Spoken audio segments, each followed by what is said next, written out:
What's up guys, Groovy Guitar Dude here. So recently one of my friends asked me to make a video on kind of the intro to fingerpicking. Now fingerpicking is one of my favorite techniques on guitar. I love it, I use it all the time, but it is kind of difficult. So really, like with anything with guitar, fingerpicking just comes with a lot of practice, but there are some techniques that kind of can get you set up in the right direction so you're not wasting a bunch of time playing it the wrong way. So I'm going to make this video a 3-part series. I'm going to do a beginner video, this one, an intermediate video that's probably going to come within a couple of days, and then an advanced fingerpicking video probably in a couple of more days. So as you're developing your fingerpicking skills, be sure to check those out. Whenever they're up, I'll link them up here or something like that, or up here. I hope you guys enjoy, and as always, if you have any questions, hit me up in the comments below. I'm really fast getting back to them usually. Alright guys, so for my example today, the song I'm going to be using kind of throughout this video is It's Begin Again by Taylor Swift, which is one of my favorite fingerpicking songs. I love it. It's a great song in general, but it's a good fingerpicking song too. I am not going to be playing the whole song. I'm just going to be playing just a simple G chord, and it's going to sound about like this all sped up, but we're going to go through it really slowly together.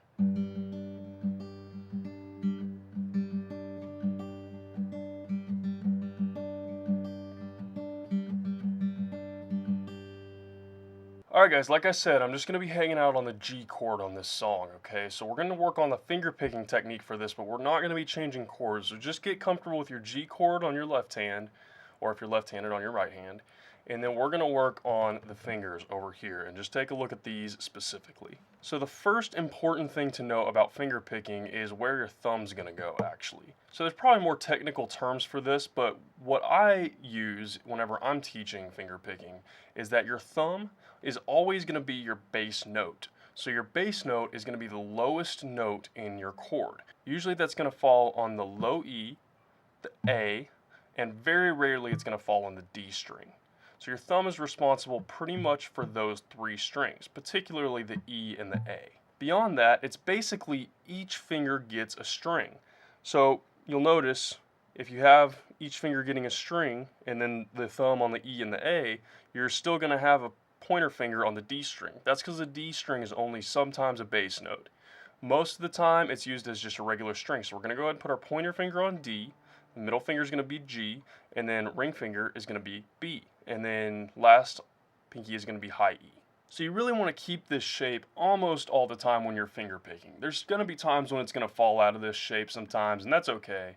But generally speaking, this is going to be about the shape you want to have. And the reason for that is because whenever you have this shape, you're automatically set up where each finger gets a string. So it's really easy. The draw of finger picking is that you can pick very quickly and make it sound really, you can do all these really pretty sounds because you can get your fingers to where they need to be really quickly because they're pretty much already there. So usually in finger picking, what you're going to do is you'll have a bass note that'll kind of ring out several times throughout your chord. So if you watch down on this end for that song we were playing just a minute ago, Begin Again, which like I said is just a G chord, it's going to look something like this slowed down.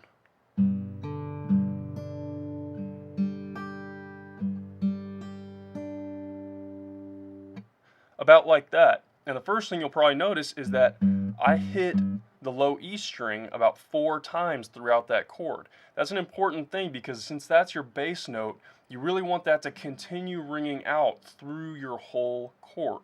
And that's going to be true with any chord, not just this G chord that I'm working on. So that's why you want to keep your thumb set up there where you can keep going back to that position. The next thing you'll notice is that basically what I'm doing is I'm picking through the different strings down here.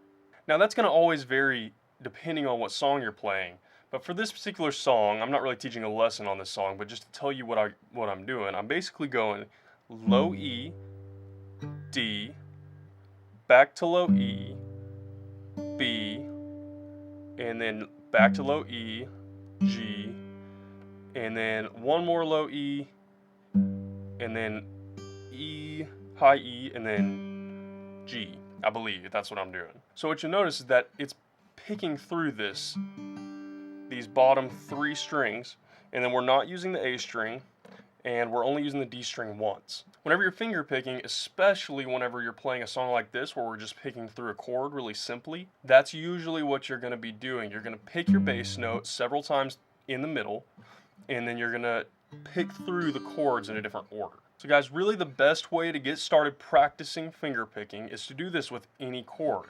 So for example, like I said, this is the G chord.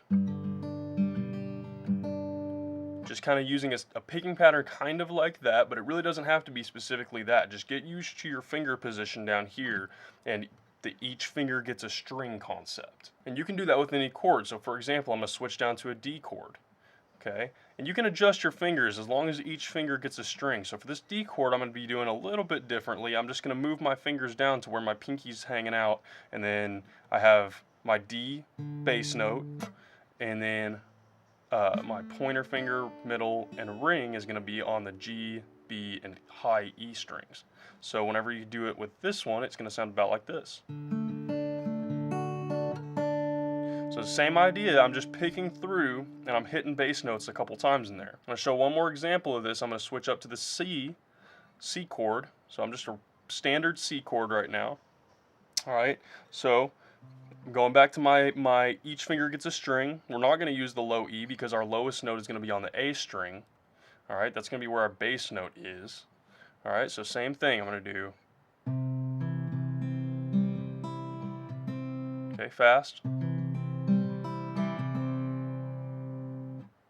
Alright, so same exact thing as the other way. Each finger gets a string, thumb's responsible for our bass note, we're going to hit that several times throughout, and then we're just going to bounce around down here a little bit. And you kind of just have to play, depends on the song like I said, but if you're just playing around, you can just play around until you figure out which combination of these strings works right. There's a lot of theory that goes into which ones work in which order. But to be honest with you guys, I'm not like a big theory guy. I'm more of a feel it out kind of guy. That stuff is definitely valuable. I'm just more of a, I gotta hear it and then I'll know it kind of thing. But definitely just play around with it and get used to playing your regular chords, just your regular standard open chords with this technique. And that'll be your perfect intro into finger picking and will set you up for a lot of success as we get deeper into learning finger picking. Guys, I really hope you enjoyed this video and I hope it helped out. As always, if you have any questions, don't hesitate to hit me up in the comments below. I'm usually very quick getting back to them. Again, I will be doing more videos on finger picking in the future, probably an intermediate style lesson probably in the next couple of days, and then an advanced lesson sometime probably next week. Also, if you have any kind of guitar technique or any kind of specific song that you are looking to learn, you can either hit me up on Facebook or Twitter, and I might be able to get to it depending on, you know, what's going on, how many requests I have at the time. Or if you want to guarantee that I'll get to your song, go ahead and click on that link in the description for my Fiverr. That is the best way to guarantee that I will get to the guitar lesson that you want to learn. Guys, if this video helped you out, please don't forget to hit that subscribe button. I would really appreciate it. And guys, one more time, I really appreciate you checking out this video. I really hope it helps, and you guys have a great day.